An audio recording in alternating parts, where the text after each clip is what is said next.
हमारे झारखंड की शुरुआत करते हैं राजधानी रांची की खबर के साथ, जहां जेएमएम के केंद्रीय महासचिव विनोद पांडे ने महागठबंधन को लेकर बयान दिया है। उन्होंने कहा, महागठबंधन के अंदर समीक्षा करने का वक्त आ गया है। केवल झारखंड में ही नहीं बल्कि राष्ट्रीय स्तर पर भी गठबंधन की समीक्षा होनी चाहिए। जेएमएम को दरकिनार किया गया है। कांग्रेस और आरजेडी ने समन्वय नहीं कर जेएमएम को कमतर आंका है। समन्वय के लिए कांग्रेस ने भी नहीं बढ़ाया कदम।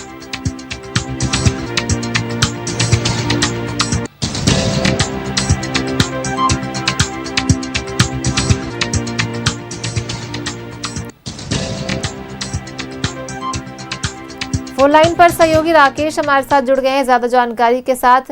राकेश, जो ये बयान सामने आया है जेएमएम केंद्रीय महासचिव विनोद पांडे का कि महागठबंधन के अंदर समीक्षा करने का समय आ गया, समीक्षा को लेकर वो बातें कह रहे, इसे लेकर क्या कुछ पूरी जानकारी है?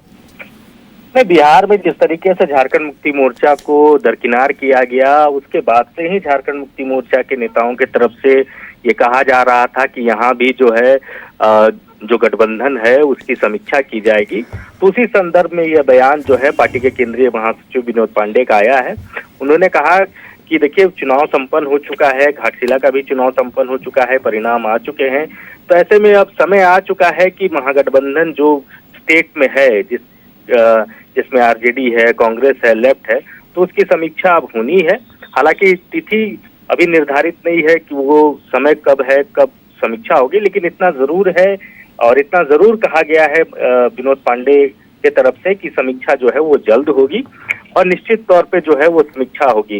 ये भी जेएमएम के तरफ से सुझाव दिया गया कि राष्ट्रीय स्तर पर भी जो महागठबंधन है जिसका नेतृत्व कांग्रेस कर रही है, वहां भी समीक्षा की जरूरत है। तो नेशनली भी समीक्षा होनी चाहिए और जहां तक स्टेट का बात है तो यहाँ जो स्टेट में जो कोलिशन की सरकार है वहाँ उसकी समीक्षा होगी। अब समीक्षा के बाद क्या निर्णय होता है नहीं होता है वो बाद का विषय है, लेकिन पहली जो बातचीत निकल कर आ रही है या पहले से ही जो नेता कहते आ रहे थे कि बिहार चुनाव के बाद से यहाँ समीक्षा होगी और जिस तरीके से बिहार का मैंडेट आया है उसके बाद से झारखंड मुक्ति मोर्चा और ज्यादा इस बात को लेकर जोर दे रही है कि नहीं, अब समीक्षा का वक्त जो है वो आ गया है। साथ ही जेएमएम की तरफ से ये भी एक आप कह सकते हैं कि आरोप लगाया गया कांग्रेस पर भी, सीधे तौर पर निशाना साधा गया। इससे पहले कांग्रेस को लेकर जो है वो बयान इस तरीके से नहीं आ रहे थे, लेकिन जिस तरीके से परिणाम आया है बिहार में, उसके बाद से अब कांग्रेस को भी निशाने पर लिया है झारखंड मुक्ति मोर्चा ने और ये कहा है कि बिहार में अगर झारखंड मुक्ति मोर्चा को स्टेक नहीं मिला, अगर उनको तरजीह नहीं मिली, तो कहीं न कहीं वहाँ एक कोऑर्डिनेशन का अभाव था, एक समन्वय का अभाव था और उसके लिए जितनी आरजेडी जिम्मेवार है उतनी कांग्रेस भी जिम्मेवार है, क्योंकि राष्ट्रीय स्तर पर कांग्रेस ही महागठबंधन को लीड कर रही थी।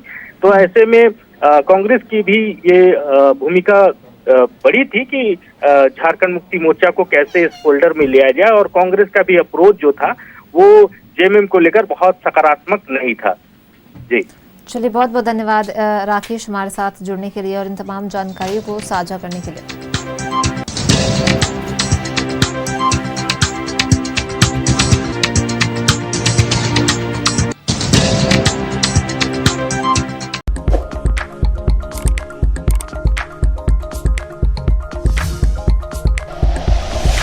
Like and share videos, subscribe करें हमारा चैनल और प्रेस करें बेल आइकॉन। न्यूज़ 11 भारत, सच है तो दिखेगा।